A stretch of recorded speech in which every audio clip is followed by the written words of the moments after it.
dangerous.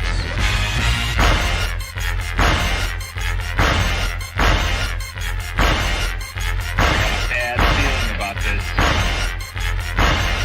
You don't seem to understand something.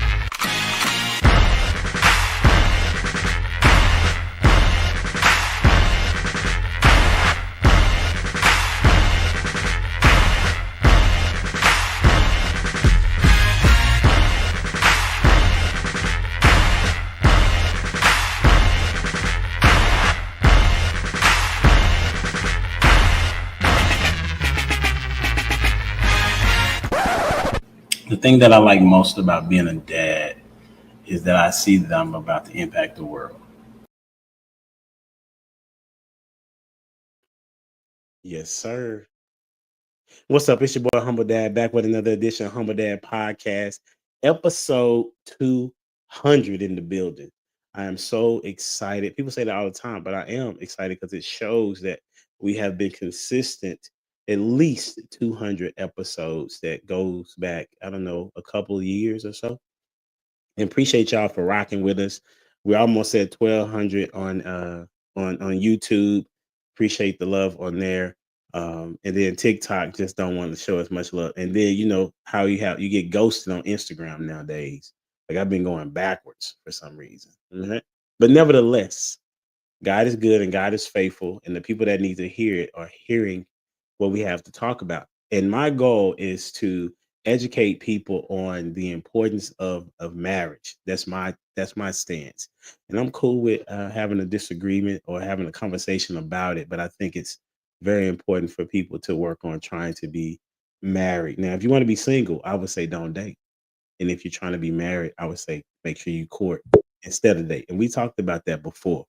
But with my long-winded response, we're going to get into it. And we're going to start off by talking about what's the most exciting thing you're working on these days. What is the most exciting things you're working on these days? And since she is having nothing to work on these days, we're going to start with It's Me, Jamie. Yay! That's so exciting. Thank you for having me. So the most exciting thing that I'm working on these days is absolutely nothing. There's this thing that I've like discovered. It's called adult naps.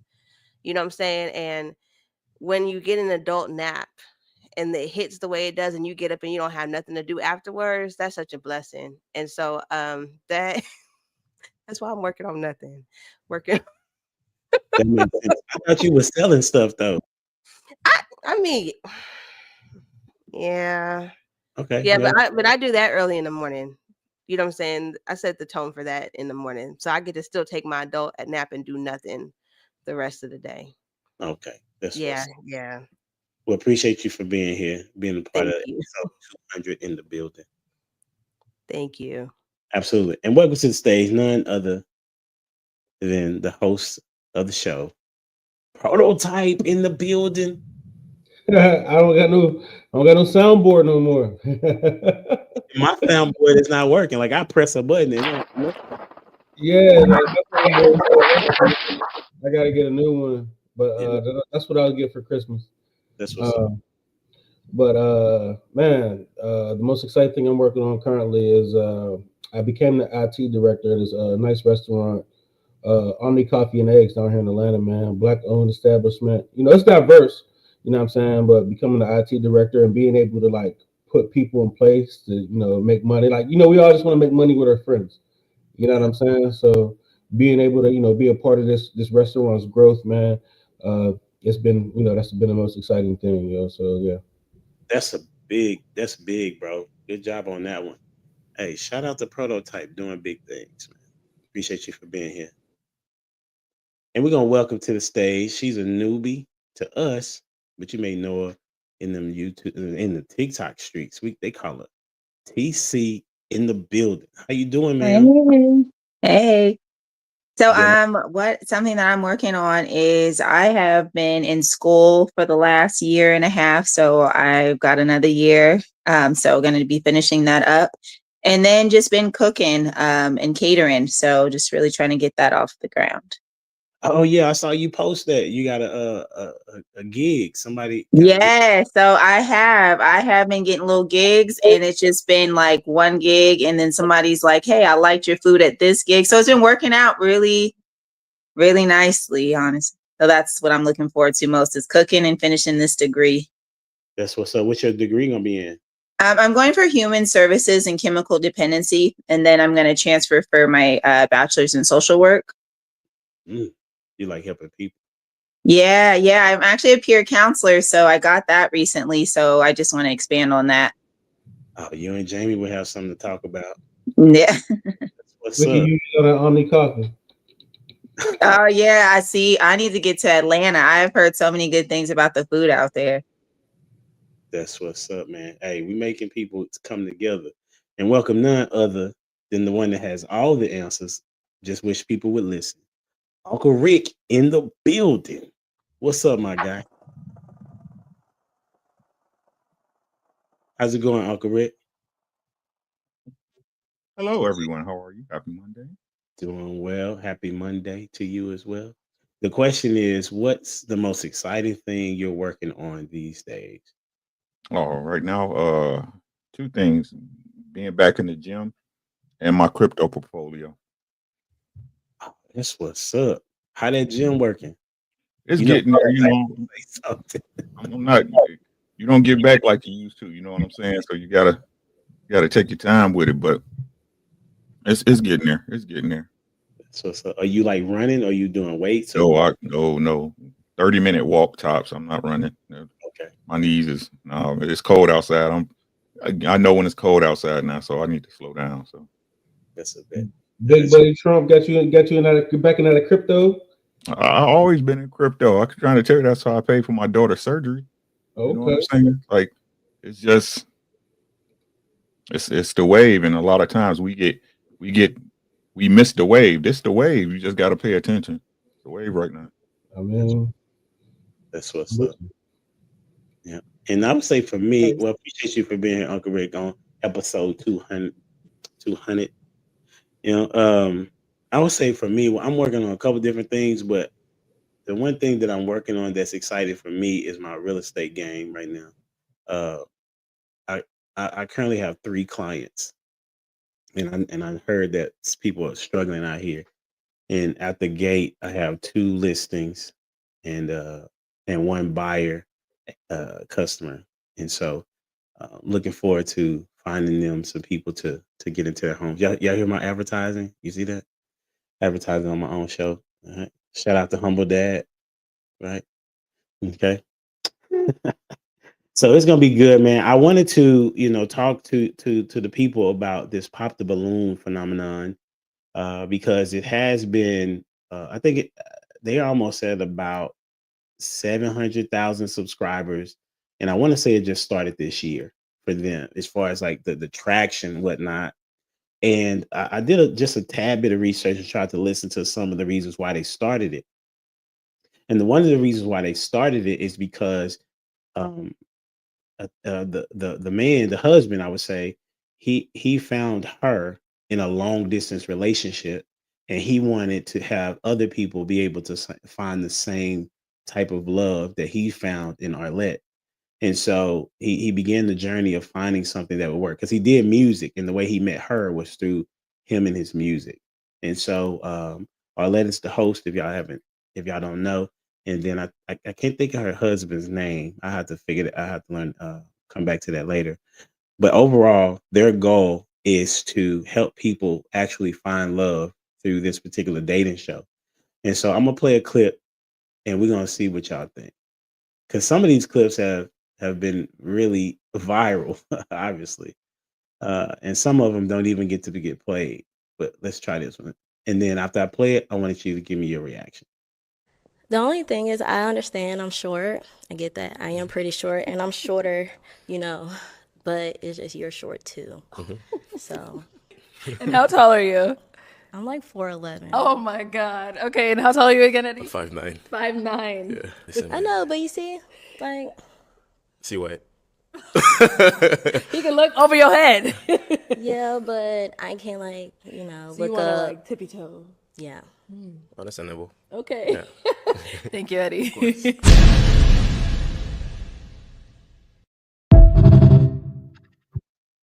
All right. So women out here looking for men, but they got to be, this one has to be more than 8 inches, 9 inches taller than her. All right. Let's go. Jamie, you going to go first. What's your thoughts? I thought that was ridiculous because, like, what if that was her husband, but he just wasn't tall enough for her?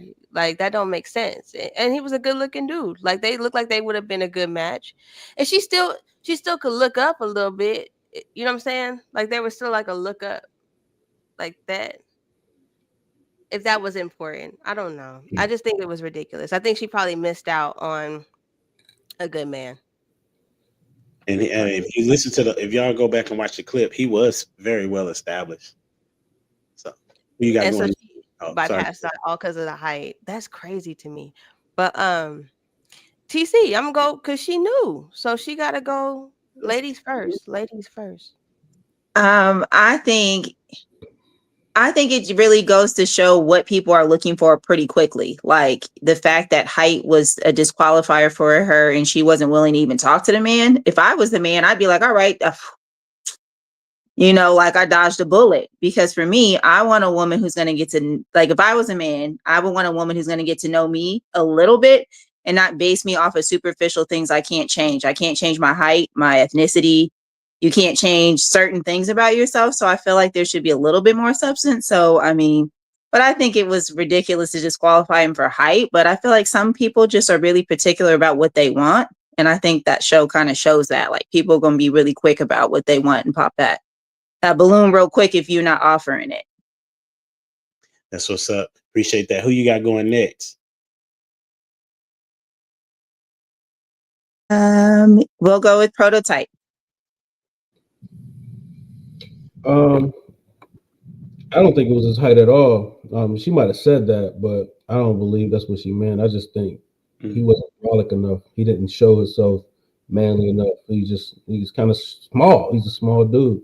You know what I'm saying? So if he was a little bit more brolic, if he had some more shoulders on him, then she wouldn't have disqualified him. But lack of shoulders, lack of girth, that's what got him out of there. You know what I'm saying? So, it is what it is. What you got on? She definitely wasn't his wife, right? So the if is not necessary, right? Like I said, I don't believe like these people want any reason to make themselves look better in front of a camera. That's just my personal opinion. Like, I bet if he had on some skinny jeans and a Da Vinci shirt and chains and tattoos down his arm and his face, she'd have been on go then, right? You say it's superficial. Yes, they're superficial. What we expect? You could always get past somebody's preference, man. Like if you got the machismo, like their preference don't matter. I hear you, right? I hear you. But is it really a preference though? No, that's what I'm saying. People don't got preferences. You know what I'm saying? If you the guy, you the guy. You see what I'm saying? So like I said, I think it's a charade. Yeah, I told you don't meet people like this. You don't meet people like that's just you don't meet people like that. Not that's gonna be in your life for a lifetime. You don't meet them like that. That's just me. What you got on HD? Well, for me, when I saw it, because I saw the entire episode, but this the one that went viral. And I'm a short guy, so and my wife is short. My wife is like 5 foot 4'11". I think I might be 5'7". You know what I'm saying? And I would have been like, cool. You know what I'm saying? I'm glad that you didn't choose me, because the person that chooses me. You feel me? And so it also goes to show how shallow she is, because I would venture if he said something about how thick she was thick, but what if he said he was too much of a plus size?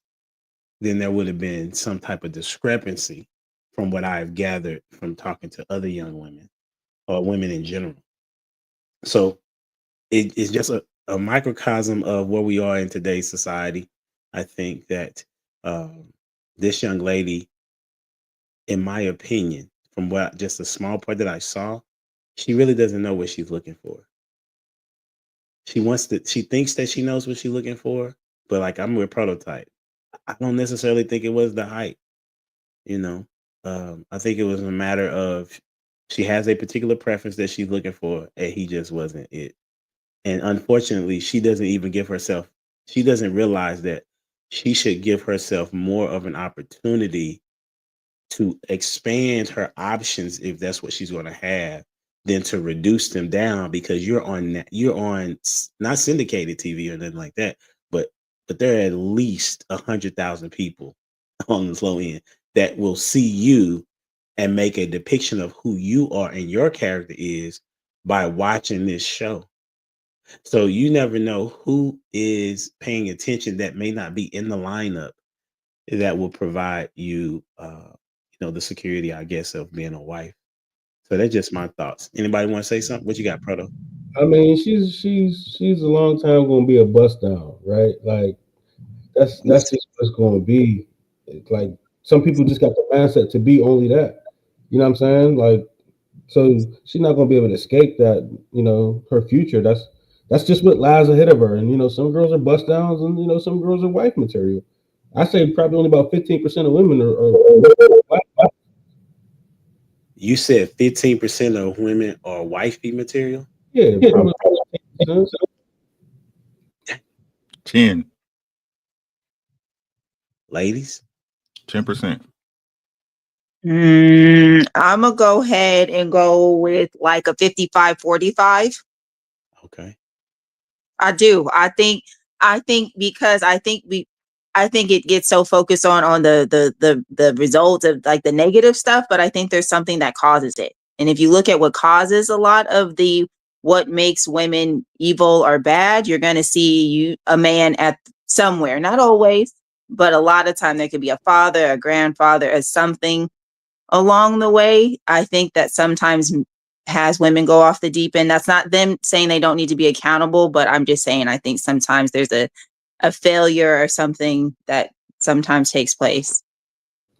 I'll say this: women without dads are in a very small percentage of qualifiable. So if you don't have a dad, you're basically excluded from the wife material. You know what I'm saying? So that's why I say it's 15. No, when you say Prototype, you didn't have a dad, do you mean like you didn't know your dad, he didn't raise you, or do you mean like he was in and out? Because I think it very much depends on what you categorize didn't have a dad meant. Nuclear family. If you didn't come from a nuclear family, you probably aren't wifeable. Okay. Man, I mean, I'm a agree to disagree on that. I think it very much depends on the individual. I don't think that the one shoe fits all. Right. So if it depends on the individual, how can we put off a woman's problems not being able to get a husband on a man?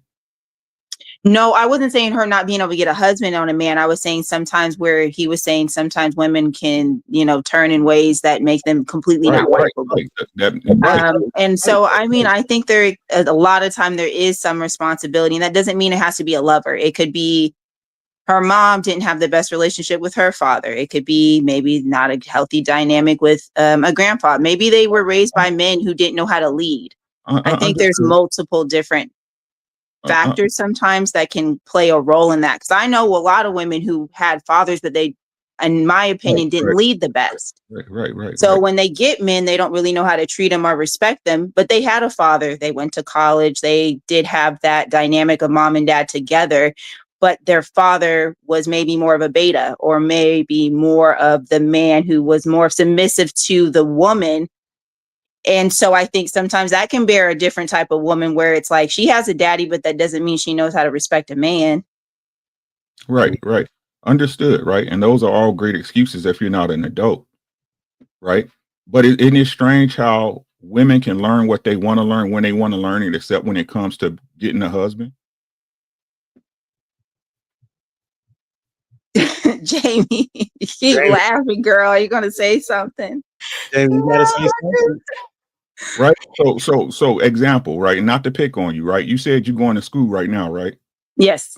Right. What was you going to school for, if you don't mind me asking again? Human services and chemical dependency. Right. So you want to help people, you want to learn that skill, correct? Yes. And you say you cater too, right? Yeah. Right. So you have to learn different taste palettes, right? Different spices, savory, salty, right? Yeah. But when you want to learn that, you figure it out, don't you? Yes. Right. It ain't no excuse that your mama didn't tell you that, salt and sugar go together, right? That ain't your daddy's fault. You figure it out, right? I get what you're getting at. At some point as an adult, you got to take accountability for what choices you're making and how those are ending up. Exactly. But I right? also think going to school for psychology things, a lot of time, the way psychology is, it's like it very much is going to get to a root of something. And the root a lot of time is your examples, which were your caretaker. So I think that's why I say that, but I do get what you're saying. Right. And I understand what you're saying, right? But what I try to teach people is you can only be responsible for you, right? Your parents you might not have a daddy. That's just too bad, right? Because when it comes to men and men being upstanding and being fathers and being husbands, it doesn't matter that your daddy wasn't there. It wasn't matter that your mother treated you a certain way. For you to be successful in this thing, you have to learn those lessons, correct? Agree. That's all I'm saying. That's really good. I like that dialogue right there. Hey, shout out to D Jones. Hey, D Jones, how you doing, bro? Doing fantastic. How y'all doing? Doing well, man. Listen, I'm gonna get you Doing in good. Hey, that's 2 weeks without a mute monster. You on a roll, baby. I've been stretching it out. Been exercising, limbering my mental. There's such a thing. You have that is 2 weeks in a row. Hey, I'm gonna get you in on this conversation before Jamie goes because she nervous about answering this question, right? So the question is, what percentage do you believe that women are wife material? The information that I guess it's fair to tell you who said what, right? Miss T said 55-45, Unc said 10, Prototype said 15, and Jamie was reluctant to give a number. Okay. So I haven't given a number. Dwayne, what you got? And then expound upon. I'm gonna say 10%. Explain. 10%. Because everyone want to get married, but not everybody want to be a wife. So with that, 10%. 10%. Simple as that. Simple as that. I'm gonna go with 8. You know why? Because I know why I've said 8, right? Yeah, Price is Right. I get it. I'm going go with $1. Those are the women that voted for Trump. That's why I'm going with 8. That came out of nowhere. Okay. I mean, I because I don't. We're here. Since we're here. Because I don't necessarily know. Since we're here, this for Prototype. Do you keep it handy or something? Come on now. You keep it on deck. That's crazy. One in every pocket.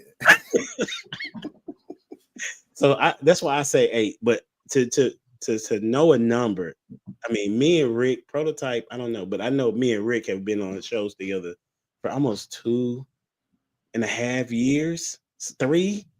Dang, right? And we've been on different podcasts together and away from each other, right? And talking to women and explaining to them as married men.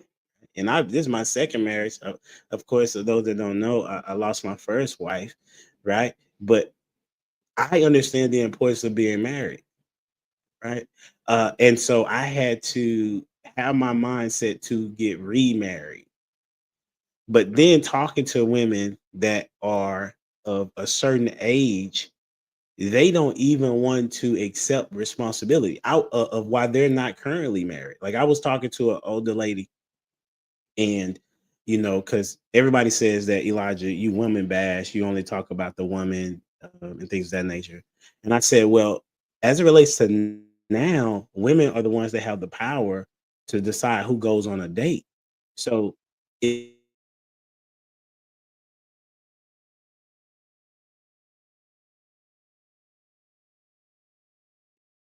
of what's going on. So I would say that, and also with that, I don't believe that most women look at as being a wife as being also a believer of who Christ is and who God is. Like if you were to be if you were to look and read the Bible, it tells you how to be a wife. Same thing, it tells you how to be a husband. But some of the characteristics of being a husband are just very, very internal, instinctive, like to provide and protect and things of that nature, you know. So, but that's my thought process on where we are today. I would say 8%, just because to go with a different number than what you all said. But I want to believe that it can be turned around. But this is the question I have. Based on that, Jamie, did you go? Did you give a number yet? I tried to give you some time, Jamie. Yeah. So can you hear me? Oh, you know we can hear you. Good. Okay. All right. So I'm gonna go with 10%. But there's a but to this. But what TC said, as far as like, I do kind of agree with the reasoning, because you do look at the root, right? But I will say that there's only 10, because when I look at the Bible and I compare Titus and what it says that a wife is, and knowing that it has not been taught in that form, there's a root to the problem. Like nobody sits somebody down and says, hey, this is how you need to treat your husband, or this is how a wife properly, because I put down here, what is wifey material? What is it? What does that mean to people, right? Is that depicted by how you're raising your home? Like, what does that look like? And so, and what is the basics of that either? Like, what is there a certain set standard for wifey material in somebody's eyes? So I would say 10%. I would say 10%, but I do look at the overall, roots of problems. So, and then, we do need to take responsibility when we hit, when we're adults, because regardless of what you saw, you have the right to choose something different. So then, do y'all believe, because I'm just going with the conversation, do you believe that then that women, like 90% of women, don't want to be married? Not that they don't want to be married, they just were never taught how to be married. They're taught to be, like, a lot of times, sometimes women are taught to be domesticated, like cook, clean, those type of things, but to actually be a wife, like a helpmeet, that type of situation, they don't know how to do that. They don't know how to let a man lead, or even to submit to somebody else's authority. They don't even do that at church. When it comes to God, they'll do it with a pastor, but they don't do it with God, like with the word of God, right? So they just know how to follow what looked good in that moment, and that's the way I look at it. They're not taught to submit to a man, or to respect what even respect means to a man. Okay. I was reading something, right? And it says that we're supposed to praise God, right?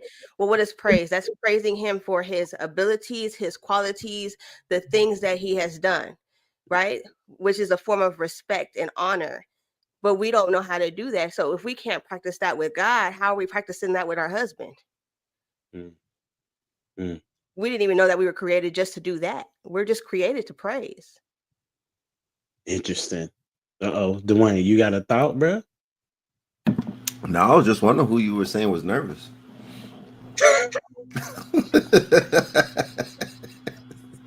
Touche. Hilarious. Okay, so here that transitions, I think, to the question of like, okay, so there's a lot of different shows that are on, whether it's these different type of dating shows, and this is one of them, obviously, a dating show. And so my question is, why are dating shows so popular? It's interesting to me, because I watch it with a learner's lens on to see what's going on in the culture. That's what I do, right? Am I entertained at times? But then but at the same time, I'm looking at like, is this literally what is going on, or are they doing something else? So, T, what you think? Why are dating shows so popular? I think they're popular just because it's quick. And I think we're a society that wants things quick and likes quick entertainment, quick dating, things that are quick, get straight to the point. I think that's kind of what this type, like even the, you pop the balloon, real quick, this person's not interested in you, versus going on multiple dates or something. I think we're kind of a society that wants to kind of just know what we're doing quick. Convenient. Who you got going next? We'll go with Unc. If I could be totally transparent, I think we just live in a whole culture at this point for men and women alike. Back in the days, imagine you go to your girl house and she got you lined up with 8 dudes asking y'all questions. I'm walking out. What? Right? People don't meet this way. Like what this really shows me is the desperation between the sexes. Right? How desperate. How to me they look stupid. That's just me. Right? Especially when you oh, hold on. Did you hear what I said? You're here lined up with a bunch of dudes or a bunch of women trying to get picked, and you want to be picky?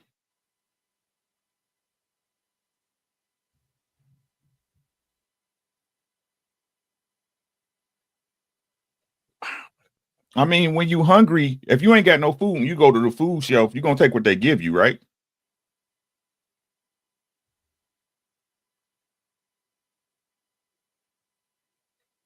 That it's tacky, it's corny, it's desperate. And it again, we try to, I wish we really start understanding the things we discuss, right? We discuss them because it's popular culture. Not that it doesn't exist, but it's pop. You guys know what pop culture mean, right? It's the culture that's popular among the society. This is what's going on. Women have an understanding, right? That I'm going to be competing, even though y'all say y'all don't. I never compete for no man. What you talking about? No, you know you competing. These dudes who say you a man, that you are alpha, all y'all alphas, big money, Givenchy and Gucci and tight Gucci pants and $5 shoes, right? You ain't gonna fight for no woman, but you competing. They all know this. What you got, Dwayne? Man, I appreciate that. See, I believe they're desperate, but I got to give them their credit, though. They're opportunists. They're opportunists. They're looking for an opportunity to capitalize on what it is that their self-interest is. So if we do live in a whole culture, you try and catch the hoes, you're going to go where the hoes at. Just saying, you want to catch fish, you don't go to the desert. Okay. So in it, you're going to go where you are going to have your best opportunity. And some people are looking for true connection. Some people are. And in that instance, yeah, I mean, they may be desperate, but I don't think you find true connections there. So I'm going to have to go with those people are opportunists. So they're looking for the places where they can go. Some people don't even like church and like God, but they know that there's some opportunity at the church. Okay. So even in that, like, you're going to go where you think you're going to be able to get what it is that you're looking for. So those people are opportunists. But just like what T says, I got to agree with her, like being a millennial myself, right? And then in this culture in which we live in, we do want things instant. We get our mail through email instantly. We get our packages delivered to us. It's damn near same day in many instances. You're hungry, they'll deliver your food. Your messages get there on time, text message and all that, email, all that fun stuff. So why don't we want our dating situation to be that same way? So Tinder, swipe right, link up, hit it with the prototype, feed and entertain. Next thing you know, you got what you were looking for. Uncle Rick. Yeah, then the next day you get on to the next get on. So I do see that they can be desperate, But then I also then see people being opportunists as well. So desperate opportunists is what you're There saying. we go. That's even grimier. Ooh. Look at her, Jamie. Jamie, come on. what you put down on these notes? Oh, so I put down. I really did write notes too, but okay. So initially, if we look at it aside from social media, innately people want companionship, right? So now it's on display, and now people are looking desperate because of the way that things are set up. But we could see the precursor before that. There were dating shows like this. You know, what is it? The ones on TV. You know what I'm talking about, where the guy would pick out the women and stuff like that. And so when the Pop the Balloon come out, yeah, when the Pop the Balloon come out, it's kind of like a generic brand of that. Now regular people can do that, because if you looked at the ratings, people enjoyed that type of entertainment. Now, if we're talking about algorithms and stuff like that and niches, the top niche is relationships, right? So like for them, they're saying that they want people to find love like they did. That's not it. That niche right there, that niche gets all the hits, and that's what they're concerned about. So technically this is for entertainment, so that they can get a YouTube channel that has popped in a year, because before that she was doing videos of herself and her wedding and her life, and nobody cared about that. I looked at all that, so nobody cared about that. So she had to find a niche, and the niche was to put people on display of their desperation, like Rick said, and their thirstiness, and they're wanting to be, people want to trend. Think about that too. So now they're getting validation, even if it's negative validation, from their clip going viral because they look stupid. That don't matter. It doesn't matter how they look, is that their face got out there. So now they have a following too, right? So what did Dwayne say? He said opportunist, right? Rick said they thirsty. And I'm just saying it's still innate though that people want companionship. So it's the easy way out. And then finance and self-help are the other ones. Those are the other niches. I'm just throwing that out there. If y'all want to start a YouTube channel, those are the 3 niches that will pop off. Okay. And then I'm just gonna let y'all go. Are you saying mine not gonna pop off? Your relationship. But mine is not toxic relationship stuff. It's marriage. Relationships. Marriage is not, it's just how to get the you know. So how do you get a date? How to get a date, get in bed. Relationship. Yeah. That type of relationship. Hey, Dwayne was talking. He thought that was the most hilarious thing. Greg, he can't even say it, bro. Say what? You might type it in the back chat for T so she can know what date means. Oh. It's Dwayne. Oh, you prototype. Why are dating shows so popular? I mean, Jamie, thank you. She summed it up, right? Like dating shows been going on for forever. For me, I mean, I at this point, because she gave all the stats, my anecdotal experience is it was soft porn for me. You know what I'm saying? So like watching Flavor of Love and Ray J and Tita Tequila, all that growing up, it was soft porn. I was seeing who was trying to get naked, like who was getting naked on TV, like, you know what I'm saying? Because that's what I was looking for in college, like, you know what I'm saying? So that's why it was popular to me, and I watched every single one of them, the Ray J's, all that. I'm just there to see who's going to do the nastiest thing on TV today.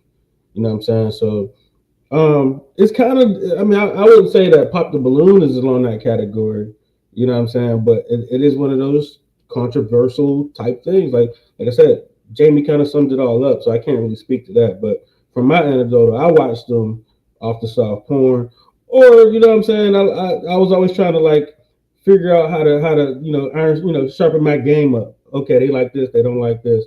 I'm doing research, you know what I'm saying, on how I could pull them up. You know what I'm saying? So that's probably why a lot of guys watch it. I don't know why women watch it though. That's an interesting spin on it. That the audience in how they view how they watching it. Why would a woman watch Pop the Balloon? It's very possible that they're looking to see who the guys or the options are. No, nope. That's not a Nope. possible option. They watch it to compare themselves to the other women. Oh, wow. Explain that to me, T. They're watching it to see how, but they're not going to be able to get an accurate depiction. No, so they're paying attention to what the men say they like, don't like, what got this girl's bubble pop or balloon pop, what outfit she wore, what men complimented. They're looking at how the men, what they said or didn't say to these women, how they carried themselves to try to figure out what moves they can try to, copy and make. Wow. I never that make a lot of sense. So they basically look at it for selfish gain to some degree, right? To see how do I stack up against her. And is that the interesting part of that is that if they do that, the question is it working? Right. I think if you're delusional, you'll believe anything you convince yourself. It's never worked. That's the problem, though. It's never I don't worked. think it works, but I think people still foolishly, insecurely try it. And then I also think another way women compare themselves is like if a man's like made a comment like, "Oh, you're big." If a woman ain't been called big that week or been called big at all, she may think, "Hey, that girl's prettier than me," but she got called big and I didn't.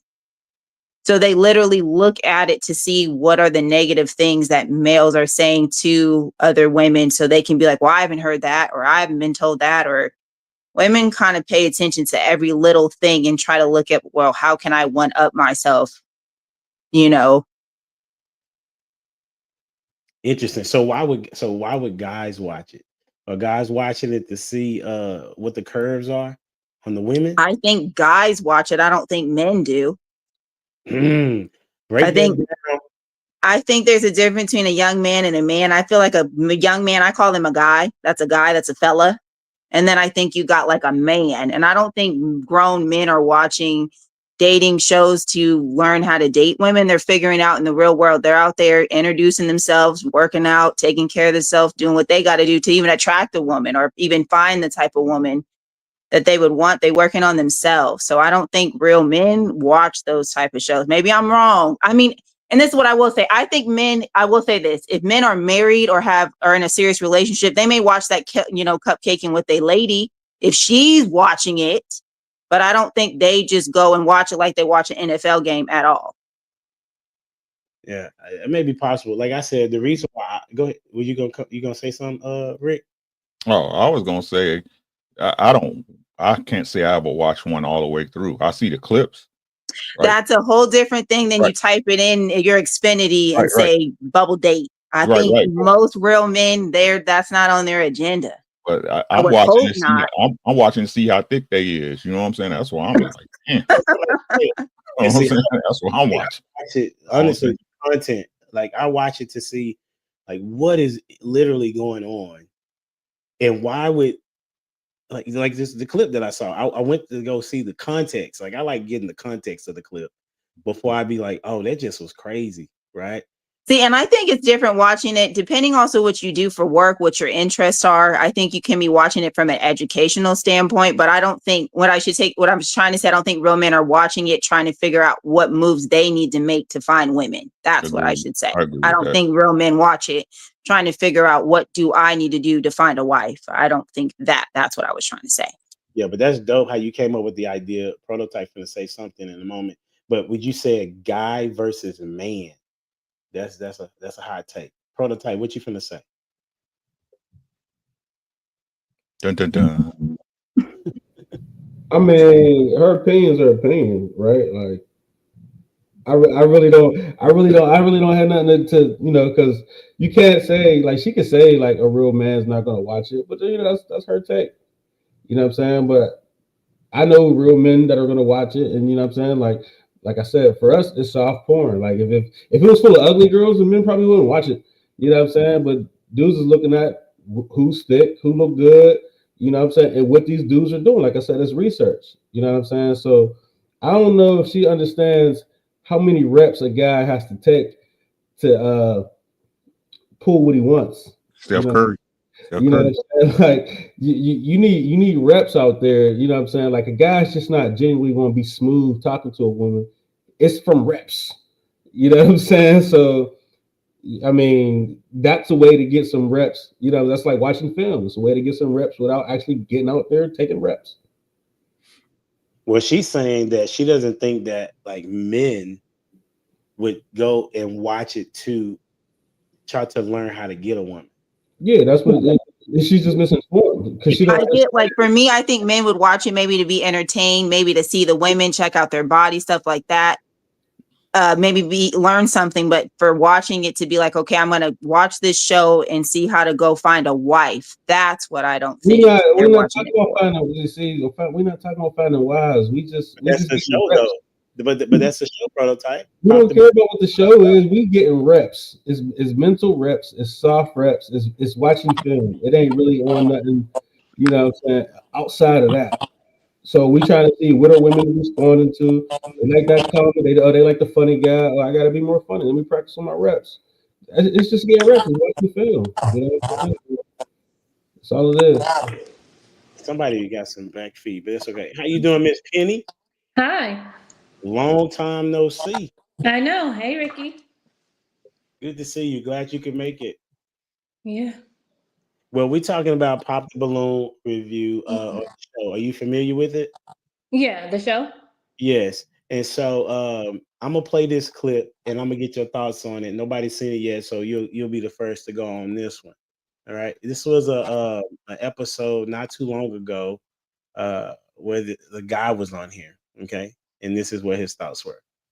Okay, now what are some deal breakers? All right, I'm gonna be honest. I'm nervous. If you don't understand the difference between like a good wig and a bad wig, we not gonna work out. I think that's a disorder. And then she probably got a bad wig. But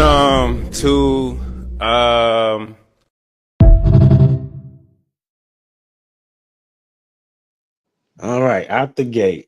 Right. I couldn't hear it. All right. Let me play it again. You ready? Can you hear me though? Yeah, I can hear you. Let me play it. Now what are some deal breakers? all right, I'm gonna be honest. I'm nervous. If you don't understand the difference between like a good wig and a bad wig, we not gonna work out. I think that's a disorder. And then she probably got a bad wig. But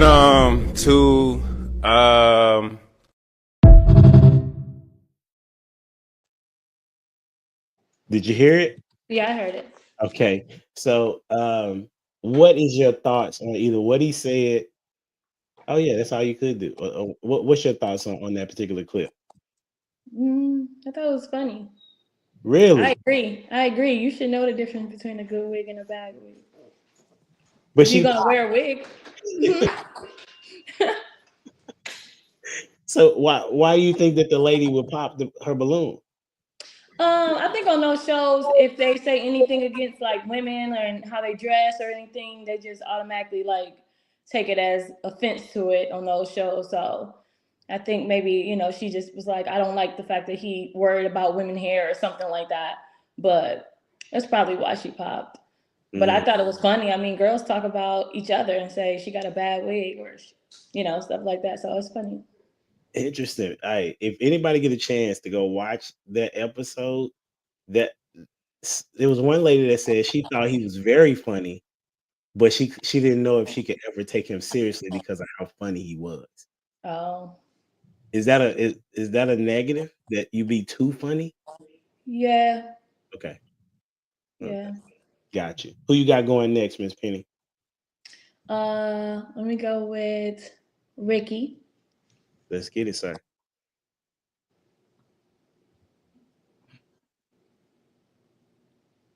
Y'all gonna hate me for saying this. No, that was sassy as hell. The first thing out your mouth, dog.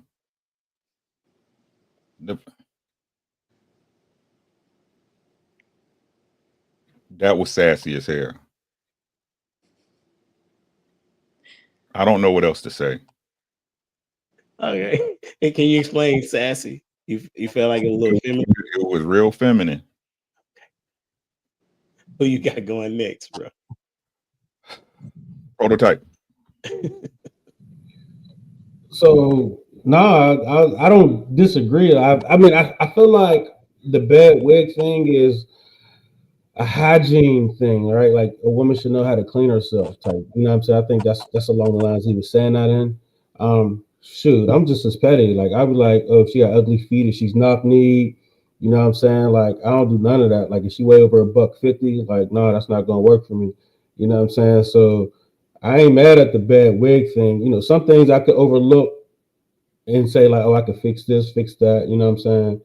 But you know, for him, it was the bad. Like if you don't know how to present yourself well, then you know, I don't feel like, hey, I feel like it's to the point. Like, I already know, like a knock-knee girl was never going to make it down the line for me. Like you know what I'm saying? So it just is what it is. But, You can't gene right there, bro. That what you saying? You can't fix the. Hey, that's genetically like you can fix a wig, but you can't fix them knees, man. Like I get disgusted every time I would see it. Like so, no, it ain't gonna work. Like I would think about breaking up with you every time you walk past me. Like You stupid. I don't care how sweet you are, how good you been to me. I'm like, she do got them knock knees. She wasn't gonna make it. Like you know what I'm saying? So that's just a me thing, though. That's crazy. Oh, you got fix my guy. That's crazy. Let's go with Dwayne. Let me get my so preferences do matter face down. Them knock knees ain't gonna work around here. That's crazy. Hey, I thought he was hilarious. The fact that he went ahead and had a conversation with that lady, the commentator or whatever, the host, and then leaned over. She must. That's good. See, HD, that's that interpersonal thought that you let go out, that he let go out, but it was appropriate because, hey, it was appropriate. It was right on time because she popped.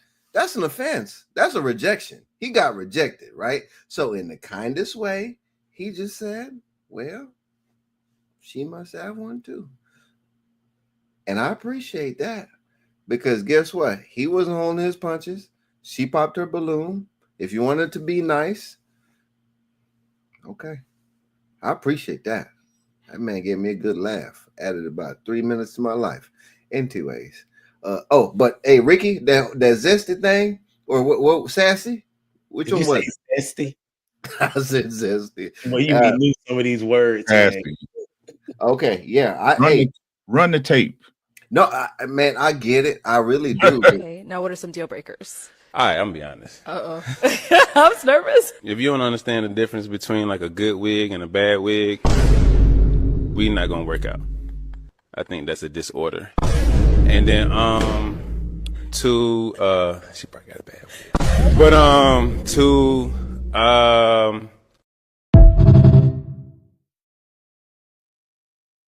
hands. Did you catch his hands? Maybe I'm just a cynic. Maybe my radar's off. Maybe my radar need to get. I've been wrong before. Man, hey, I'm with him. Okay, I'm with him because that's comedic. The fact that he looked down while he was doing it, he was looking at his hand. It looked like he was rolling dice. He was like, "We about to play today. We about to play today," and then he rolled them dice, and I appreciate that because that's what. That's entertainment. He made a viral clip. That's why you appreciate that. That it was entertaining. Absolutely, it was full flex entertainment. The man rolled looked down at this hand. He knew what he was about to say, and he was like, "I'm about to say this." Rolled the dice, and then whenever she popped the balloon, perfect timing because then what do you do? Turn to her. She must have a bad wig. Oh, I'd have been rolling if I was there on the floor. You got next, dude. T, what you got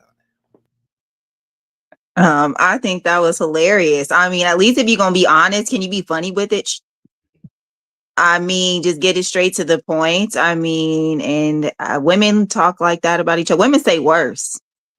Women say far worse about a wig. So, I mean, at least he didn't say it was a disqualifier across the board because he didn't say like, oh, if you wear wigs, you're just done. No, he was just saying, if you're going to wear them, can you be tasteful with it? So I don't think there was anything wrong with that. And I think it was funny the way he said it. Jamie, on you. Oh, you still have something to say? No, Jamie. I was going to say Jamie. Okay, bet. So, I mean, I think it was funny. Did you go look up these different type of wigs, Jamie? Did you Google this? No, I didn't. No, my favorite part of what he said was, I think it's a disorder. Like I think it's a disorder. It is? Explain, because you're a hairstylist, right? No, I know what a bad wig is. You know what I'm saying? I know what that looked like. I know what a bad wig looked like. So I understood what he was saying. And I think when I really feel like he wanted to say that. That's something that he would discuss behind closed doors, and he knew that's gonna be the first thing I say when I get up there. If you got a bad wig, you know what I'm saying? But I understand, Rick, when you say the little sassiness, and here's why. I think it's the clothes. I think that his pants was too tight and his shirt was too, so it gave off a little sassy vibe when he said it. You know what I mean? Like it was just a little sassy, just because the clothes were tight. A double XL man and skinny jeans and skinny jeans is some nasty work. So all I Come got, on, right? Can't take him seriously. So that's why he's too funny. He's too funny You can tell that he's a hard worker. You can tell he's a hard worker. Yeah, but his high watering. Did you see that high watering? watering? Those pants, though, it take a lot to get into the pants. That is a good one. Were those jeans? I thought he had on like work, like casual pants. They were kind of like a stretch slacks. Like a suit. Stretch slacks. Yeah, like a slack kind of. Yeah. Yeah. Mm-hmm. Yeah. So I like them. I thought they were nice. That's a damn shame, Penny. That's a damn shame. They look nice. She thought he was a little sassy when he said she liked the jeans. Yeah, they was like nice, little fitted. You can see a little print. They was nice. Oh, I mean, he's going on a dating show. That's what you're supposed to do. Stress to impress. I think that's what he was going for. I wasn't ready. I wasn't ready. Hey, listen, I appreciate you for being here. That's hilarious. Oh my gosh. You and Rick, man. Hey, listen. Yeah, exactly. Rick last week about what date mean. What does date mean, Rick? Date. It tells you in the acronym. Spell it out. DATE. Dick at the end. That's why you date. Looking to give you some dick at the end of this thing. Bruh, listen. That's why you shouldn't date. You know what I'm saying? If that's not what you're looking forward to, then listen, you need to change your perspective on things out here in these streets, from what I keep hearing. Yeah. What you looking for? Bruh. Okay, so let me ask y'all a question though, because this Pop the Balloon show is a phenomenon right now. They've been going on radio stations, TV shows. They was on Tamron Hall, I want to say 3 months ago or something like that. And they was able to even do a little Pop the Balloon even on her show or whatnot, and people really vibe with this particular show. And just to be correct, give a correction, Jamie. Arlette, who's the hostess, she is not the mastermind of the show. Her husband is, right? So she is submissive to her husband, and that she is she's the forefront of it. Just the face of it is what she said. She's just the face, and he does everything else. And I don't know if it matters. She's about 29. They haven't been married that long, but they had a long distance relationship for about 7 months. He was living in London for about 20 years. And then they met. I can't remember how they met, but I want to say online somehow, something like that. And they dated long distance for 7 months and then got married after that. So it was a short engagement for them. Okay. So that's a little bit about their story. So my question is, what can we learn from Pop the Balloon? Now, it has to be a positive thing. So I'm going to give you a moment, because most people run to the negative when they don't like something. Okay. But as a teacher, I have to have people think with the other side of their brain. Okay. And see if you can find something positive. Okay. Find something positive. What can we learn from Pop the Balloon? Start with Prototype.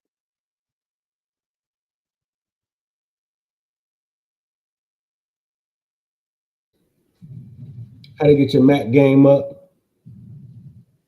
Or just men? I mean, for dudes, right? Watch film, get your reps up. You know what I'm saying? Your virtual reps. What else could you learn from Pop the Balloon? That's it. right? It's just how to combat whatever women gonna say. You know what I'm saying? Because you always gotta have a solution to everything they combat. They're like, "Oh, I'm hungry. Oh, I got a cheeseburger for you." You know what I'm saying? Oh, you're too short. Ah, but you know what I'm saying? I got shoulders for you. You know what I'm saying? You just gotta learn how to combat whatever snarky thing they gotta say. You know what I'm saying? So getting your reps up is basically all you can learn from the show. Okay, who you got going with TC? I would say being comfortable with just saying how you feel and not being afraid of it. I feel like on that show, people very much are like, "Hey, I don't want a nappy wig.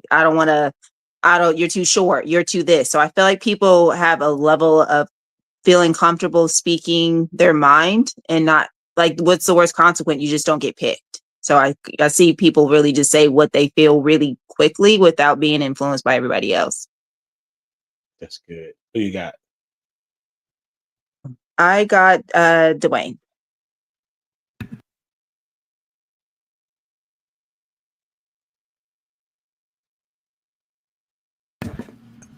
The button ain't working. Okay, I gotta check on that. Right, you was on. Listen. You was on fire, like the streets of hitting the button, and then it started all over with that. That's that Bible app that I'll be telling you about. You know, go ahead and go, Dwayne. For those that don't know, me and Dwayne are best friends, so I do this to him even off screen. Go ahead, Dwayne. So let me tell you about my life choices. No, I'm kidding. Yeah, what we can learn, or what I have learned, is that one person's trash, or what one person will reject, somebody else will accept.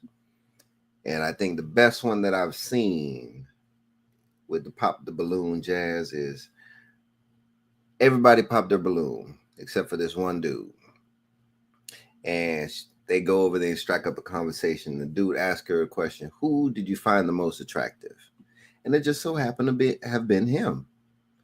And meanwhile, everybody else popped their balloon and all that. Meanwhile, the one that was there, it was the right one from the jump get. So I think there is a possibility of it. But the people that do pop their balloons are essentially the ones that you don't want to be wasting your time with it from the jump. Wait, Rick, you went yet? Come on with it. What did I learn from it? Absolutely nothing. You got to give me a positive, bro. Absolutely nothing. Nothing is to be learned from this experiment. The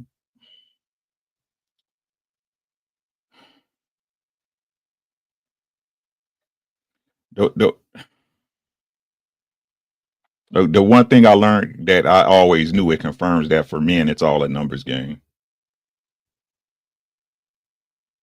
It's all a numbers game.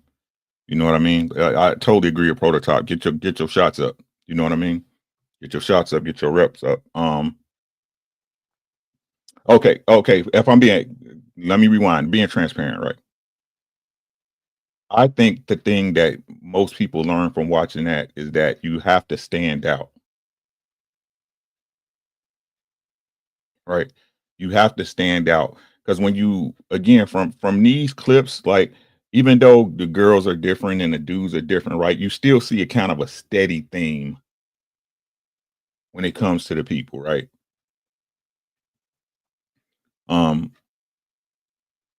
It's only one you, right? So accept your uniqueness and use that as a projector of your inner self. You know what I mean? Right? Use that energy that you have that no one else has to either attract or deflect, like Dwayne said, deflect the people that's not for you. Right? On a lady side, the positive I seen from the lady side is that when a lady focuses her attention on a man, it's real hard for him not to choose you. It's real hard for him not to choose you when you focus on that man, right? When you see the ladies that actually focus on that man, looking at him in his eye, you know what I'm saying? Taking his conversation in, actually having a verbal exchange and not trying to judge him in that moment. It's real hard for a dude not to pick you. What you got on it, Penny? I think, well, I agree with what Dwayne said, and what you said. I think he'll pick you as an option. He know you're a safe option if you do that there. But I think it still will. He'll know that he has you to pick from in the end if you do give him that, eye connection. But from that show, I mean, I think you can learn a couple of things.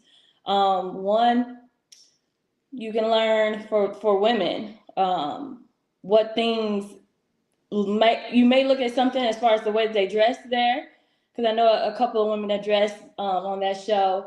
Things you might think online might look well on women. You see it on that show and it'd be like, it's not a good look. And some men will be like, it doesn't fit her. I don't like what she has on. So learning like what's acceptable for your body, what looks good, of what men think looks good. You can learn that. Also, you can also see, I guess, what your preferences might be vain, and you might see how that might come off on this show, because some of the women preference is very vain. And then you can see in like the after they have the show, they have like more like a final season finale or something, and everybody's jumping on that girl that is very vain, that is really negative. So I think your opinions about your preference can be worldly. And in this show, it kind of shows you like you can have a difference of opinion of what you prefer in a man, and it might work out better than going with the norm. So I think you can learn that from this show. Also, I don't know. I think their show goes really heavy on men. So a positive is, you kind of get more of a care for men on these shows. You kind of want them to win in the end for some reason. I don't know. I think because the girls be really harsh, in the beginning. So I don't think the men are really harsh with the women, but I think the women are really harsh with the men. So I guess it gives you some kind of care for men, and to watch out for some of the things or some of the ways that you talk to men. I think that kind of gives women a perspective of how, when they say certain things to men, how it might come off. So I think that's a positive for the show. But in the end, it's just entertainment. Now that it's becoming more popular, I think it's not becoming as natural as when it began in the beginning. Now it's more for clicks and to go viral off of it. But in the beginning, it was more raw to me. That's really good.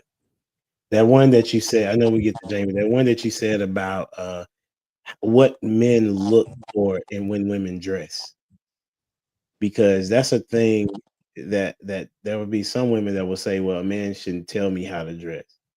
However, if you're wanting to be chosen as a wife, then the man has to see you dress as he would like his wife to be to dress. So I think that's a good one. And then as far as the favoring men, it is interesting. At the beginning, I could see where it would be where men would be nice to women as far as their return and what they liked or didn't like about them, and the women would go real harsh on the men. But then it seemed like as of late that men have been also going in. Like one dude told a young lady, yeah, I had to pop my balloon because her toes were coming over her shoes. You know what I'm saying? And so, I mean, and then for the dude to come back and say,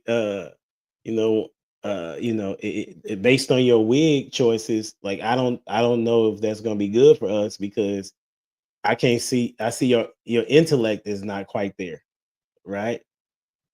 So another guy has said, she a little bit on the heavier side for me. So I mean, there have been recently that they have went that route, but in the beginning, I do agree. Jamie, what you got? I agree with everybody and what they said. And then I just look at it like, okay, when you pick the relationship niche, you got to have something that really pops, like the balloons. And it's got to, I supposed to have a red balloon when I did that one right there. But because I took an adult nap, I didn't have my balloon ready. So and that's it. Really, I mean, I'm like with Rick. I ain't learned nothing from this show. I didn't learn nothing from there, and I don't even watch it. Like, I don't watch it. But you When don't I watch when I a see lot the of things, Jamie. when, So it's when I not. see the clips, I just be scrolling like this because I don't watch it Why you don't watch it, Jamie? because I'm uninterested. Like I Why don't you care. why do you not care about what's going on? It In takes that? because it's not So making me money. these are some of Because the women that it's not you making be me money. counseling. It's Some of not these paying my women, bills.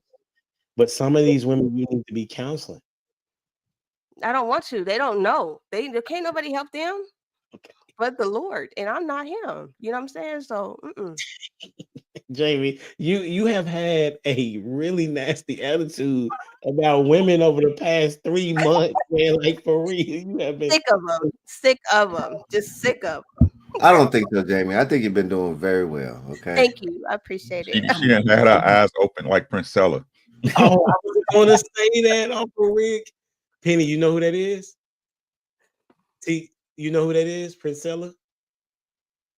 That It's Princella. She's bisexual, right? Is that her? yeah, I think so. She used to Yeah. date what's her name? She was on Lapeef show. Is she the one that think that men and women shouldn't live together? Yes. Until Okay, yeah. now, I she's see it. like, Yeah, that's who. course of action. Just Yeah. to lay these viral clips of where she's saying women want men to be women. Yeah, yeah. I know about her. The old girl that was on Lapeef.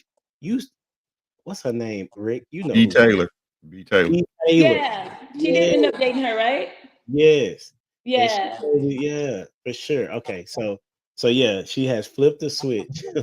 That's crazy. The world is an interesting place.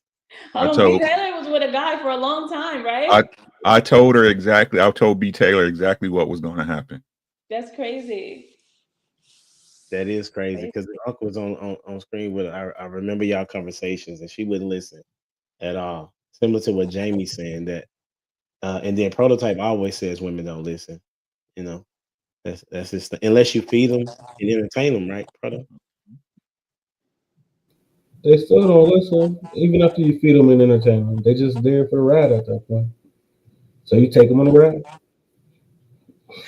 This is gonna be I want y'all to tell the people where can they find you. Then I got one last clip that I want y'all to respond to. All right, Jamie, where can they find you? On YouTube at Jamie Radiance Forehead 7. On YouTube, just YouTube. Don't go nowhere else because I'm not gonna be over there. YouTube. Okay. That's a bet. Penny. Nowhere. Here, if anything, Lapeef, if I decide to go jump on something of that, but nowhere. You can't find me anywhere on social media.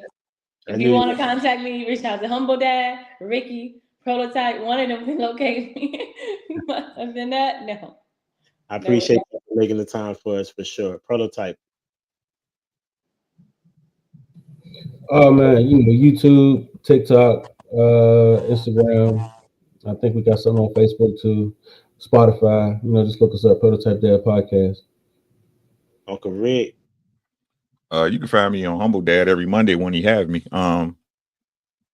Every day, every other day, on YouTube, at RDubs, the Truck Chronicles. We just talk about crazy stuff. Every Friday night on Twitch with jam sessions. We just rock out, listen to music. Last Friday we did a listening party for GNX for Kendrick Lamar's new project, so that was a good time. But yeah, that's what we do Friday at 8 p.m. Central Standard Time. If you want to rock out, I have the best streaming music on Twitch on Friday. It's Chef's Kiss. And again, check me out Tuesday, every day, or almost every other day here on YouTube doing Truck Chronicles. While I'm out working, I'm a working man. I'm broke, baby. I got to get this money. So, can you put that link in the chat, bro? For sure, Z's. For sure, Z's. All right, T, on you. Where can they find you? Y'all can find me on TikTok. I'm trying to get better about posting videos and stuff. So I got a page on TikTok, and yeah, just there. What have you thought about the show so far? I thought it's cool. I've never done anything like this, so I think it was really dope. Just a cool experience. I didn't know what the questions were going to be or anything, so it was just cool to hear everybody's perspectives and have mine challenged in a respectful way more than anything. I thought that was really dope. That's the whole goal. I appreciate that. Dwayne, on you. Monday nights here with HD and the distinguished panels that he puts together. I appreciate that. Just like you said, T, I love hearing the different perspectives.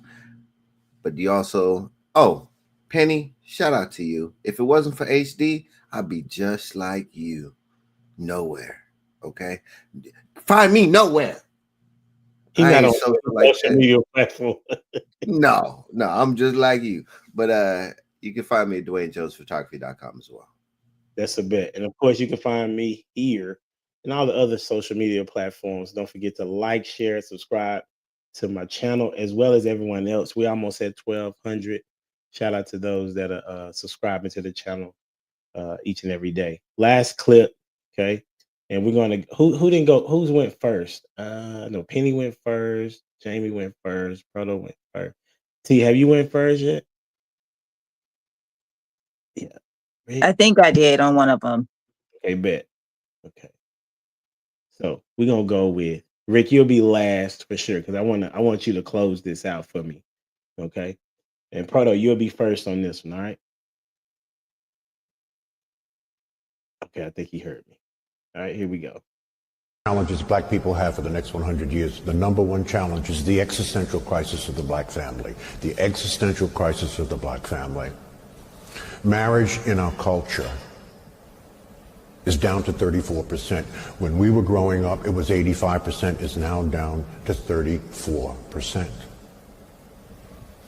71% of our sisters are not married. 29% will never get married. 63% of our brothers are not married. 30% of them will never get married.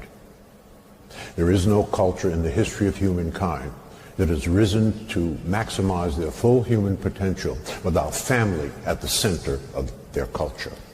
This only exists. This is an interesting but negative statistic. This phenomenon of the existential crisis of our family only exists among African American black people. It does not exist on the continent or anywhere else in the diaspora. So there must be something in the water. We must fix this. It is a lot easier said than done because it is impacting our wealth. Quick statistics. For 350 years, household median income was dominated. Well, that was 1,025,000, but we're gonna go with you first, Prototype. What you got? I mean, that's the exact reason why I said only 15% of women are worth marrying, right? Because of that stat. You know, if they don't come from it, then they don't understand how to be in it. They don't desire it, you know what I mean? So, but I agree with it, right? The detriment to our community is because we're not married, the lack of nuclear family. You know what I'm saying? If we want to fix anything, we got to fix that first. And until we fix that, we'll always be dismantled and at the bottom. So we need to fix that before anything else happens. Who you got next? We'll go with Penny because she's right next to me. I agree with Prototype. It's hard to get married. I think all the men on here are married, right? Yeah. I don't know about the women, but it's hard to get married. But I do agree that it's something that should be the forefront for black families, but it's definitely hard out here. I think it's like a lot of options. Well, you think you have a lot of options. You think there's always something better. The commitment part of it is lacking with the relationships now. So, but I think it's definitely something worth heading towards for Black people. Something that I strongly agree with, and I encourage everyone to do. But yeah, I agree with what he says. It's a part of building wealth, and I think the only way we will get to wealth is by creating a Black family, improving the Black family. So yeah, but it's definitely hard in these streets for that. That's what's up. Thank you for your take. Who you got going next? Jamie. I agree with him, the man too, but it seems like the only Black thing that Black people could agree on is killing babies. So if we could agree on killing babies, then we can definitely agree that we need to get married and do the right thing by each other. And so I'm just being real. 86% of people voted in agreement with the offing of babies, but we can't do right by each other, and we can lay down and make them. We could create connections with one another that we don't value, but we can't get married. We don't know how to do that. We can't get along to that. A bum on the street could be in a relationship with no house, no home, and they get along better than Black people do. And so, that's all I got to say. But I agree with him. We are on a downhill slope.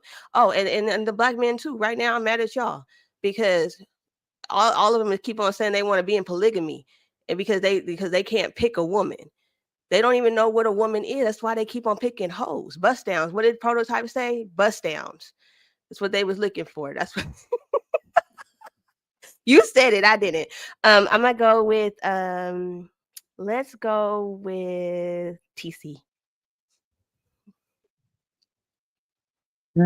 I think it's, the family is important. I think that there's a lot of different factors that impact why I think it impacts, particularly African Americans a lot. And I just hope that we can continue to heal, because I think as we heal as individuals, will there be more successful marriages? I think that there's a lot of people that on the other side of healing, they would probably be good husbands and good wives. I think there's a lot of healing that needs to happen within our community. And then once we learn to love ourselves, then we'll see an increase in marriages in our community. And I hope that we have that, because I absolutely believe that the family is the core of what makes life. And what makes the Black family strong is just being a family and being together as a family. So I'm going to go with Dwayne.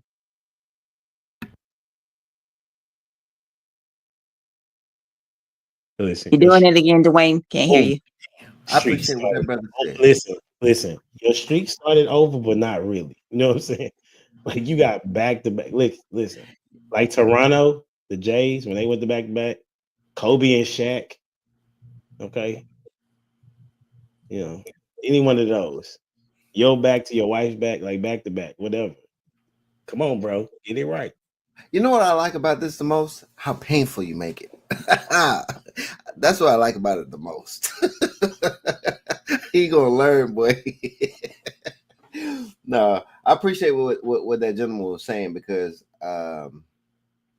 people talk about how bad the Atlantic slave trade was, how bad it was, and one reality of it was they did split up families, right? And I think in that it was violent, and in that it was something that was real and it was tangible. And now it's not so, but yet we're doing the same thing. But instead of it somebody doing it to us, we're doing it to ourselves. So whenever he says that, I'm sitting there thinking, and Prototype, we had a discussion about this a couple of weeks about, about the white man and the three-fifths compromise. And I think whenever we come down to it, just like in these the balloon shows, we have these expectations and these high goals for each other before even getting to know each other. And I think these are the high expectations that society has set on us and what it means to be in a relationship with somebody else. And we'll sit there and say, nope, nope, nope, nope, nope, nope, nope, until guess what? Several good folks done passed you by. And there's so many instances, right, when we, we let the good one go. We let the good one go. It's because our standards are way too high. And I think the reason why I bring up the compromise thing too, pertaining to slavery, is because sometimes we need to compromise on these expectations and standards in which we do have for the next persons, which are vain. And I think y'all talked about it earlier, superficial. these superficial things that are not grounded in too much foundation. So if we go back to making the family the foundation and the priorities in which we're looking for in the mate in which we select, then I believe we're going to have a much higher success rate. So Penny, you said it was easier to marry, but hard. It was easy to get married. I think you said something like, no, you said it was hard to get married. I forgot what you said, but I wrote down it's Wait, easy. hold on. Did you say you forgot, but you wrote it down? No, I forgot what she said, but based on the prompting in which she said, I wrote down it's easy to be married, but it's hard to stay married. So although would be success in the goal of getting married, but then there's also the challenge of staying married. So going back to the initial problem in which I was stating, it's the shallowness of it. So whenever things get difficult, whenever things get tough, whenever things get real, right? Whenever we see who each other are, we're ready to dip out. But these marriages that old boy was talking about in the 80 percentile is when stuff was getting tough. And that's how you build character, is whenever things get real tough, real hard, real grimy. And we say it, right? You know who your real friends are in hard times. So in marriage, that's the number one relationship outside of God in which you build character. Kenny, you wanted to respond? I did, but no. I mean, when he says easy to get married, I don't think so anymore. I think men are really, really afraid of it now, or they're just not going. Like, it was easier to, like, I don't know. I would say it's easier to, like, get a man, make him feel like you're marriage material, and then once you marry, then you let everything out, let them know how you really feel, But nowadays, men are not going. I don't think it's as easy to get married nowadays. Maybe a couple of years ago it was, but I think now, no, I don't think it's easy to get married. And I think the doubt is on both ends now. I think women are kind of like, I'm not sure. I'm not sure if it's something that I want. So I don't think it's easy to get married now. I do have a question. Do from the desperate piece of for relationship, would you see there are some men that are desperate to be married, and in that desperateness to be married, they then mess around and choose someone who gives off that same sense that they do want to be married, but then they get the okie doke whenever they get in marriage because they just want that relationship and want to be chose? I think I've seen men do it for multiple reasons. I've seen men do it for clout. A lot of them just to say that they're married. I've seen that. And from my perspective, from a woman looking at it, it looks like it's clout, because when you marry someone and then you act as if you're not, you put on a show as if you're happy, but then you talk as if you're not happy. To me, that's for clout. Now you want to, seem like you got this good wife, this good looking wife, you got a good job, you got things going on, but you're not like really happy. I've seen a lot of men do that. And then I've seen a lot of men say they want to be married as a talking point, I want to be married, but not really moving away, to get married, not dating for a purpose, just dating. Yeah, when it comes along, it's gonna come along. I want to get married, I want to have kids, but they're not doing anything to move towards that. So, yeah, that's a solid point. That's a really solid point. All right. Once again, appreciate all of y'all. This is the reason. I'll come to you, Rick. You're gonna close us out. This is the reason why I do the show, to give people perspectives on relationships, right? But at the same time, I want people to experience marriage in the way that God has intended it. Yes, Paul talks about in scripture that it's better to be single, but he said he's speaking from his perspective. It's not a God thing that he's saying. He literally says that, even though Prototype don't like Paul, but that's what he said, right? But God created man and woman so that we could come together and show to show him glory, to give him glory, and to also procreate and to reaffirm what he already said to do, right? And it's crazy that it's in the diaspora, is what he said, that it's only Black Americans that this is going on with.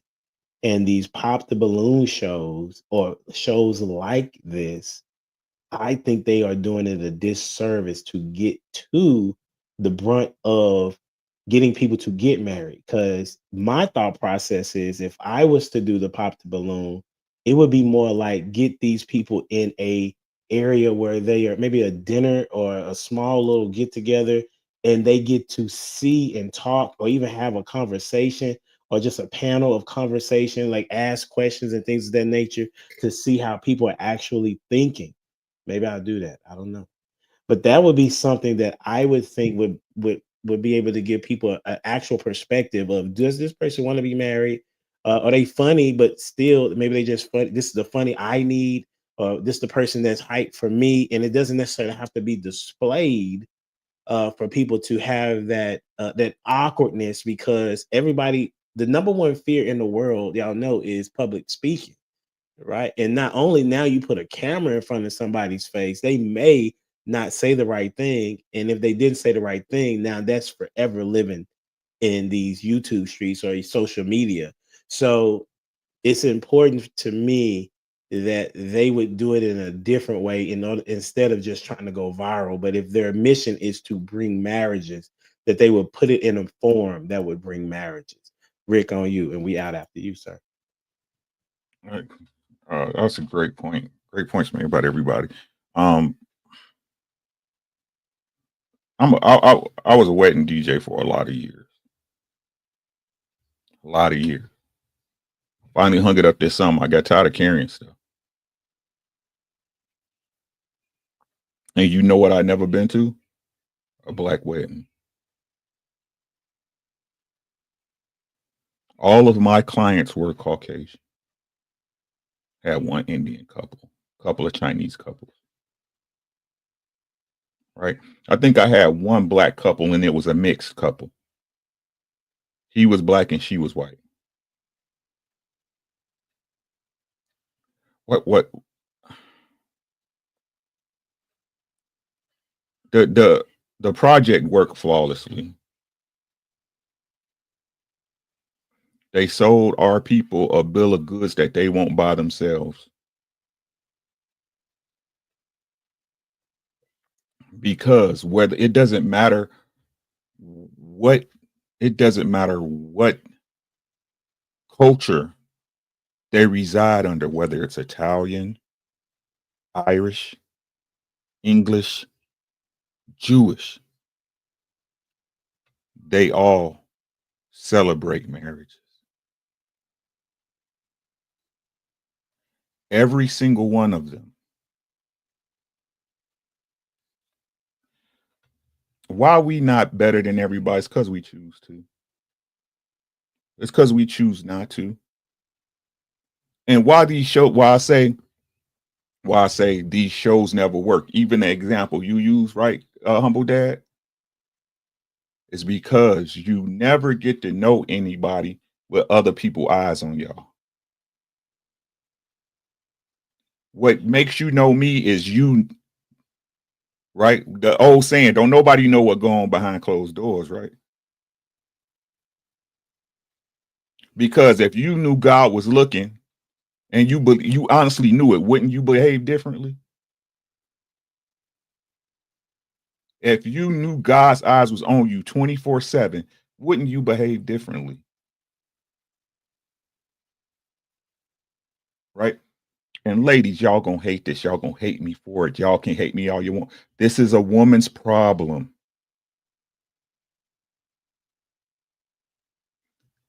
Y'all need to learn. There's always the minuscule. There's always the one out of the 100. But no man is trying to marry you unless he loves you. It's just that simple. Why you think when you tell a man no, he walks away from you when you ask him to marry you? right? The reason it's not working is because most women don't give a man a good enough reason to marry them. It is not my job to convince a woman to marry me. I'm me. This is why I tell y'all, it's not that a man does, it's that he does it for you. Right? If it wasn't my wife, right? If another woman would have stepped up and had the qualities I was looking for.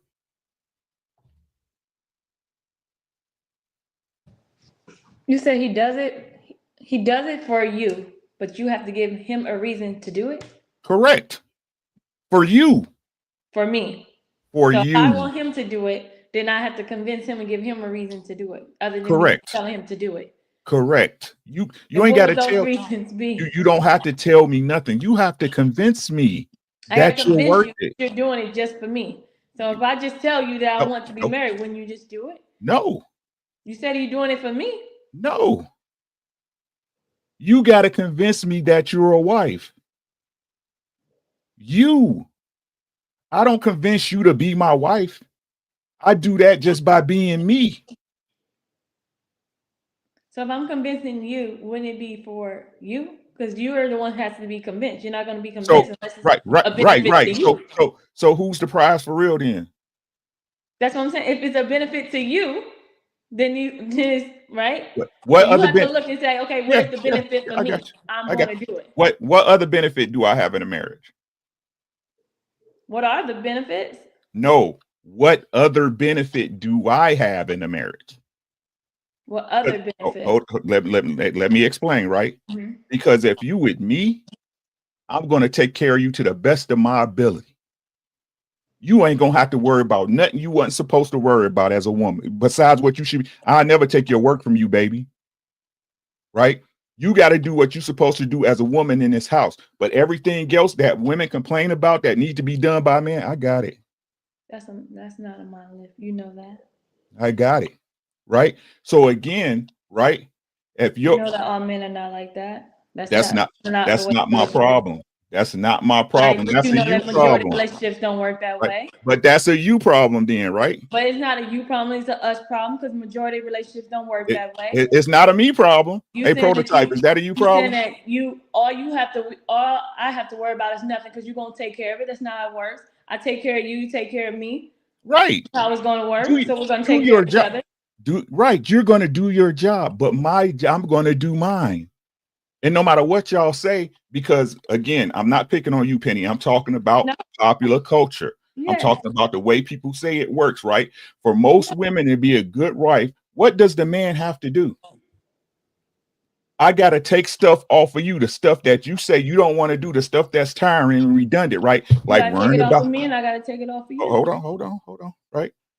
Mm-hmm. Like taking care of for you a place to stay, making sure you got a nice car, making sure you got medical insurance, making sure I'm raising my children, right? Making sure the house is kept up, making sure you have a place as a woman. Yeah. So I can get a woman that run her mouth and don't do nothing I ask every day of the week and twice on Sundays, right? You could.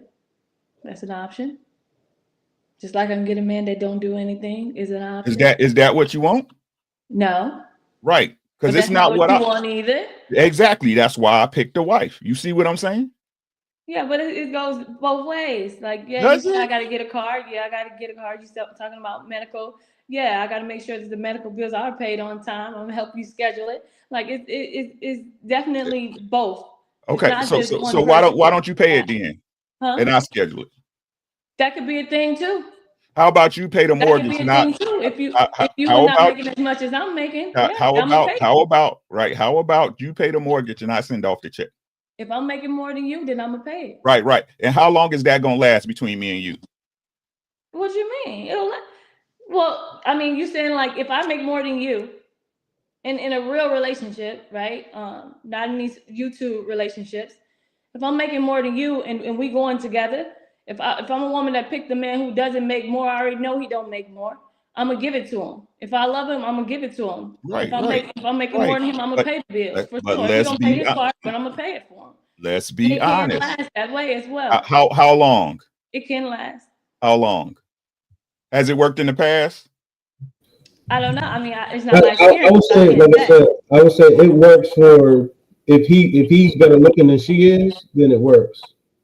Like the ugly one always pays in a relationship, so I that's just don't know about that. I mean, I think it's just what What an your interesting. morals is in the relationship. It depends on what it is because I've seen plenty of women take care of men for years. But they don't Right. get Plenty of married. men don't take care of men for years. Right, right. But what comes with that, Penny? Let's not lie about the situations, right? What comes with that? That comes with you doubting your man, you not trusting your man, you treating him a certain way because he's not in a leadership position for you. I mean, you always gonna want a person to do better, but that's on both ends as well. Right? I want you to do better. I'm always want you to do better for Right. yourself. But for yourself may not mean that you make more than me. Your career path may never make more than me. Would Right. that still last? So again, I asked the question, how long would that last? And has it worked for you in the past? Do you think that? I mean, I've never been in that situation. I mean, I've been in situations where I've had to help men for sure. How long did it last? Huh? How long did it last? Was it like 2, 3 years, 5 years, 7 years? I mean, men in a relationship where I made more than the man, 7 years. Where he at? Huh? Where's I he mean, at now? we didn't divide because of money, that's for sure. But you telling me it didn't play a part? Huh? No, it You didn't. telling me it didn't? None whatsoever. It didn't play a part at all. I mean, I'll say it played a part with me. I was with somebody for 6 years and it did eventually take its toll when I feel like when the woman is the breadwinner, one, it's not the most traditional. And then two, I think it makes us go into our masculine energy more than we should. And then I think to Unk's point, what he's making, as much as Penny, I agree with you. Women, the wife, she does her contributions, the man does his. But in a divorce, you really see who that marriage benefited more. And legally, it's usually going to be the woman, regardless, who benefited from a marriage more because of the contributions that the man is making, paying the mortgage, because I've been divorced before. So I've seen how this unfortunately can work out when it doesn't work. And I divorced somebody who I made more than. So I ended up actually having to come out of pocket in that situation because I was the breadwinner. And I can say it stings. It really does sting to contribute more. And then in a divorce, you can see how much your contributions don't mean anything. I mean, I think it matters if you're in a relationship where you're struggling and the man doesn't make more than you. But if you're not in a relationship where you're not struggling and you make more than that man makes, I don't see it being a problem. If you're in a situation where you're struggling, you gotta pick up the slack. Then yeah, but I've been in a relationship where a man made more than me, but we both had what we had. We both had savings. I mean, so it wasn't an issue. And so that's where my perspective is coming because I've seen it in real life. So I wouldn't say that it's majority. I can't say that, but I can say that it's possible because I've lived it. So I can only give you what my experiences are. I can tell you that. And so, I mean, that's where my point of view is coming from. I'm not saying that it's not, it's everyone. And no one can say that is a fact for sure either. None of us can say that's a fact for sure. I mean, you could say majority of people in your environment has experienced that and you can go off of that. But other than that, it's the only thing you can go off of. If you go on the studies that like this, I think it's the CDC maybe, where and you look up reasons for divorce and who does the divorcing, right? That information is solidly a fact because the people that get divorced put the information out when they get the divorces, right? So one of those things is that when women begin to make more money, they feel more stable enough to leave the relationship. And that's at any standpoint, right? Because for whatever reason, right? There are a multitude. And then the information out there is also that if the woman is a degree woman, she's even more likely to be the one that files for the divorce, right? But if it's flipped, the higher the earner of a man than the woman, that man that marriage lasts way longer. Like regardless of why they stay together, But do you really think that's a financial issue, or do you think that's more issues of why they were together in the first place? No, I don't believe it's not just about financial. It's the perception of the relationship.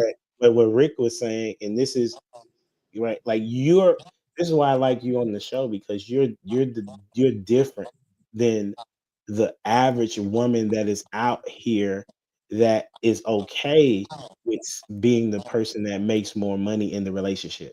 And that's why it's important for you to speak to women similar to you, because there are currently the average woman that makes more than a guy. They literally are saying, I want somebody that makes more than me, the same amount of me as me, or more than me.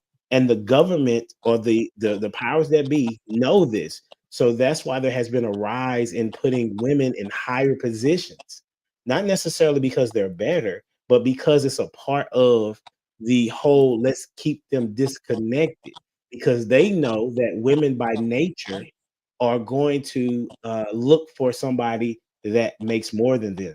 You so happen to be an anomaly. Well, I'm not going to say it. I've never experienced that. Like in the beginning, when I was younger, yeah, you know, but as you grow and you get older, you know how they break it down and they say, would you rather have money or your mama be sick? Would you rather have money or you never experience the love of your life? Would you rather, you know, things like that. You get to experience it in the end. If it's real love, then I don't think it will matter. I don't think the money will matter. But if it's not, then and I'm a struggle, or if it's not real love and you're gonna cheat, then yeah, if I'm the bread, you're gonna have to have more money than me. So I can see from that perspective, or a woman that doesn't have it for herself and she's in it for somebody to save her, I can see where it would end up that way. So I guess if we're not struggling, I can't really see any woman that's really happy with a man and she's throwing that all away because she makes more money than him. I can't see that. Like really happy, true love, I can't see it. Yeah, I understand that they would have probably had to start somewhere in the beginning, and then she did that. But if it's a long period of time, like for example, Tabitha Brown, she didn't have a lot, and neither did her husband. But then it took off, right? And she obviously makes more money than him, right? This is just an example. But they're still together. But he was the breadwinner, and now she is, and she even retired him, right? So that's a different. But if it starts out like that and he doesn't surpass her, the odds are that they're not going to last, is what I'm saying. Even you said it. As you get older, you think differently. But if it starts young, oh, I'm making more money than you. When you gonna get your? And it's unfortunate, but that's how most women are. That money is what defines their man or status or some type of idea of what they want. Women want a guy, just like a man, want a guy that they can brag to other people about. But is that more social conditioning then? Sure. Would that be, you know, you thinking that you need, like people think that they need more money to do more things. They think that, oh, we're broke. They think that, oh, we don't have enough money to do what we need to do, to go on trips, to be happy, you know, things like that. It's Agreed. more like the social conditioning and that marriage statistic. I heard a psychologist talking about it, and he was talking about women that do become more masculine when they do make more money, but he put it in a way of it's more about men being motivated. And he was like, that's why you can see like a man that's motivated, a woman will take a man that doesn't have any money, but he's motivated and he has something that, you know, a vision of something. And Right. so it's like that is more Right. that's attractive, Right. you know. Right. But Exactly. he can be broke though. Exactly. People gonna want that man that's motivated. No, exactly. Again, it's the money is a representation of the perception. that you have of your man. Mhm. Right. I use that because, and I use the money example because it's the most prevalent that's used among our women about why they can't be the wives they need to be. Right. I have to be independent because my man don't make enough money. I have to be independent because we in this apartment. I have to be independent. Right. So again, as a man, if you're being honest with yourself, if you really want to see your woman for who she is, you need to relieve her of those excuses. That's Yeah, a I mean, if y'all fact. struggling, yeah. I mean, What is but if y'all struggling? not struggling, then It then what you need to doesn't do? matter.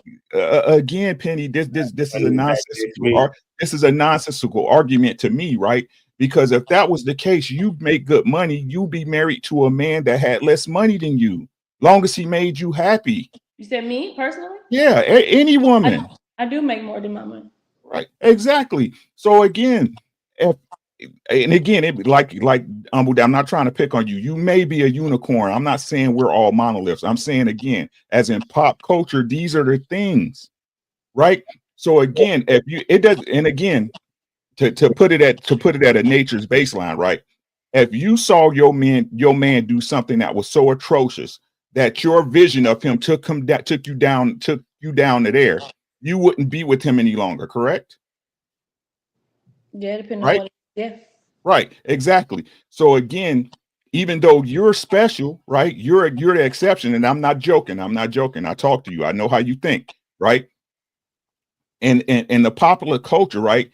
These things, money, leadership, dedication, sacrifice, are the things a man is looked to provide, right? When most women come into a relationship, all they have to do is be them. So much so, they say that bearing our children, something that natural to them, is hard within a life. But nobody wants to give the man credit for getting up and going to work every day and sacrificing his wants and needs to make sure that his family's okay. Right? No matter what y'all say in the relationship of things, right? The perceptions are different. And that's what controls your relationship. The perception of what your man is to you. The moment he falls the moment he falls under a level that you can't deal with him no more, you're gonna walk him out the door. You're gonna walk him out the door.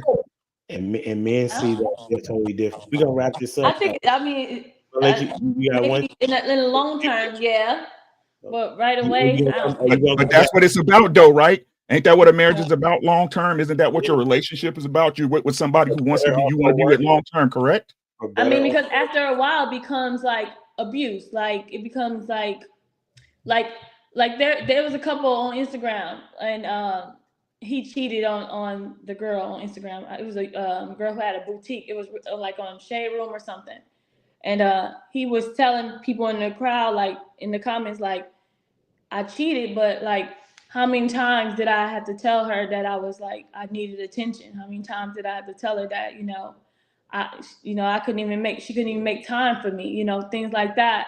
So it depends on how long it goes on, that goes on to where you're not getting what you need in a relationship. But it could be financial and it could not be financial, but it's just more factors. I don't think no one's just going to walk away for just finance. Right. It could be a lot of things, sis. Right. It could be a lot of things, but it's my job to reduce the excuses. We're gonna talk about that next week. Penny, you welcome to come back. We're gonna talk about why do they walk away. Right. We can talk about that. Right. And then you can give your perspective on what you see. I can do that.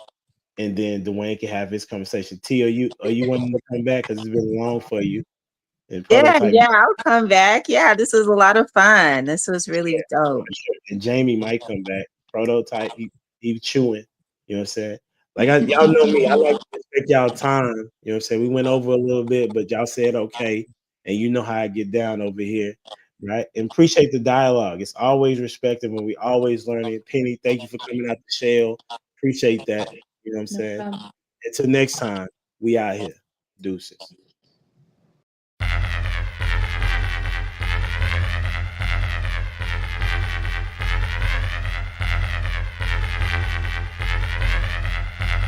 The boy is dangerous.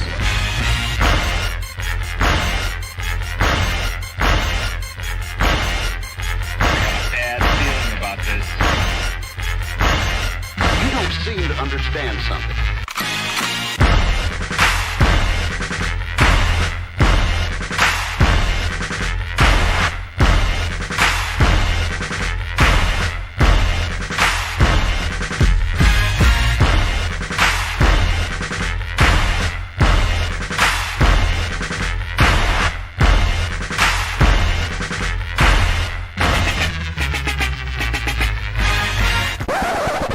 The thing that I like most about being a dad is that I see that I'm about to impact the world.